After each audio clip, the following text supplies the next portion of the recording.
भावा काय झालं, काय म्हणली? नाही म्हणाली.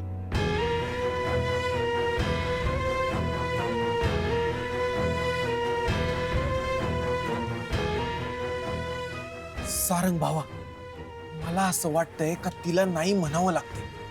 तुला काय वाटतं? तिच्या ओठातलं वाक्य तिच्या डोळ्यात अजिबात दिसत नव्हतं. तिचे डोळे वेगळंच बोलत होते. वेगळंच नाही, खरं बोलत होते.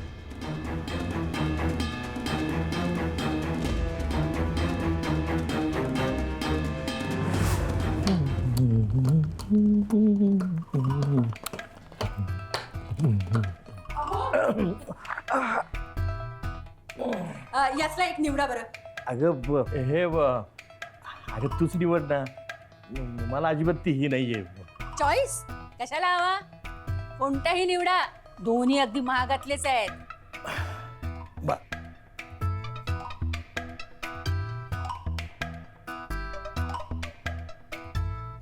अरे बाप रे, हे एवढं महाग? अगं फुकट मिळते म्हणून का एवढ्या महागाचं घ्यायचं का? त्यांना काही कमी आहे? संत्र्याचा एक लॉट गेला ना की अख्खे लग्नाचे पैसे वसूल. आणि त्यात तुमचा वाटा आहे की नाही? ते बरोबर आहे, पण युवराज आणि गायत्रीच्या लग्नात आपल्याला खर्च करावा लागणार आहे.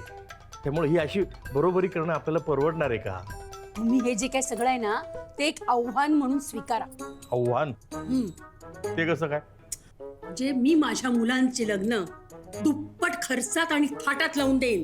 पुढच्या 2-3 वर्षात माझ्याकडे भरमसाठ पैसा असेल असं ठरवायचं आणि लागायचं कामाला. मग बघा, पुढच्या 2-3 वर्षात तुमच्याकडे या घराची सत्ता येते की नाही. काय सत्ता? काय जमेल की नाही? हा?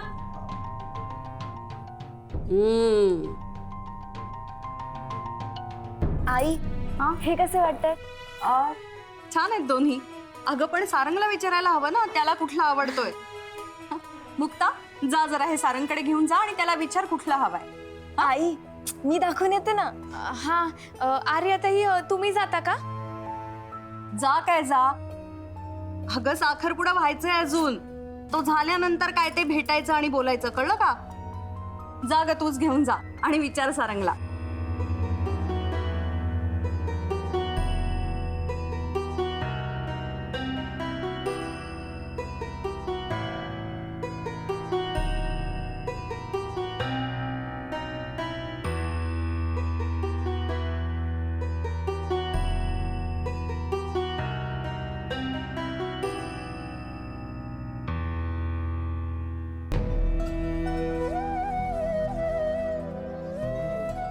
काय करू? कसं जाऊ छोट्या मालकांसमोर? काय बोलू मला काहीच सुचत नाही. पण मला सांगितलेलं काम तर करावंच लागणार आहे. तेवढंच करते आणि लगेच निघेन.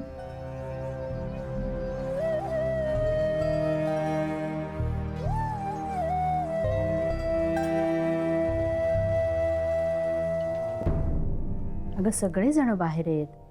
सुमिती ते सारखं विचारते तुझ्याबद्दल. एवढं तर कळायला हवं ना रेणुका तुला. अगं हे वागणं बरं नाही दिसत. तू जसं बघशील ना तुला तसं दिसेल. आणि बाहेर आहेत ना ग सगळी जण. मी येण्याने असं काय वेगळा फरक पडणार आहे? फरक पडतो फरक. आत्ता नाही कळणार तुला ते. ठीक आहे, मग जेव्हा कळेल ना तेव्हा बघू. बर, 10 मिनिटासाठी येतेस का? 10 मिनिटासाठी ये. पटकन साडीची निवड कर. हे साडी वगैरे काय बोलतेस ग? मी काही नेसणार नाही साडी वगैरे. माझा ड्रेस झालाय सिलेक्ट करून. मी स्टायलिस्टला पाठवला सुद्धा कधीच. बर, मला ड्रेस दाखवतेस तुझा? पण त्यावर तू जर तुझं मत देणार नसशील ना तरच दाखवे. बर, नाही देणार. हे बघ,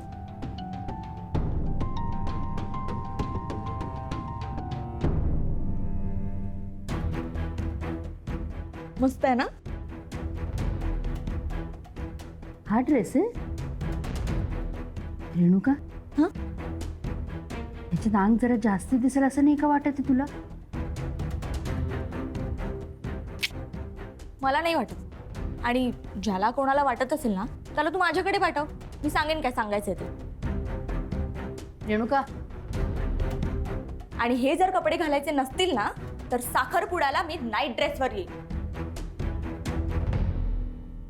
हा वेद कोण आहे ग?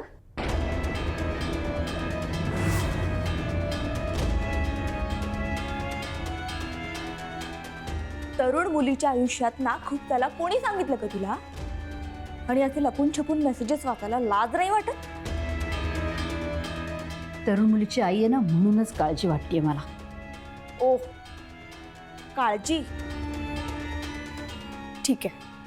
मग आज ना मी तुझी काळजीच मिटवते. मी कोणासोबत असते, कुठे कुठे फिरते, रात्रभर बाहेर असते तेव्हा काय काय करते असे भरपूर प्रश्न पडत असतील ना तुला. मग ऐक, मी वेद बरोबर असते. माझा बॉयफ्रेंड येतो, माझा बॉयफ्रेंड येतो, माझा बॉयफ्रेंड येतो, माझा बॉयफ्रेंड येतो. आता मी माझ्या बॉयफ्रेंड सोबत काय काय करते हे पण ऐकायचं का तुला?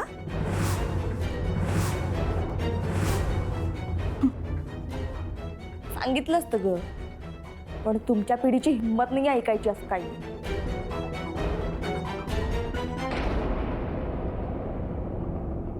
मी वेद बरोबर असते. माझा बॉयफ्रेंड येतो. आता मी माझ्या बॉयफ्रेंड सोबत काय काय करते हे पण ऐकायचं का तुला? सांगितलं असतं ग, पण तुमच्या पिढीची हिंमत नाही ऐकायची असं काही. मला आर्यसोबत लग्न नाही करायचंय. मी दुसऱ्याच कोणावर तरी प्रेम करतो. प्लीज तूच मला काहीतरी मार्ग दाखव.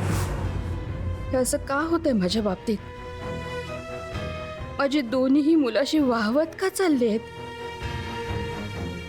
दोघांच्या ह्या अशा गोष्टी यांना समजलं तर काय होईल?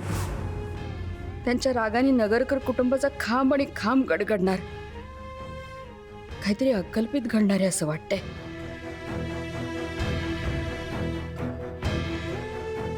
नाही नाही, पण मी या दोघांना यात असं वाहवत जाऊ देणार नाही.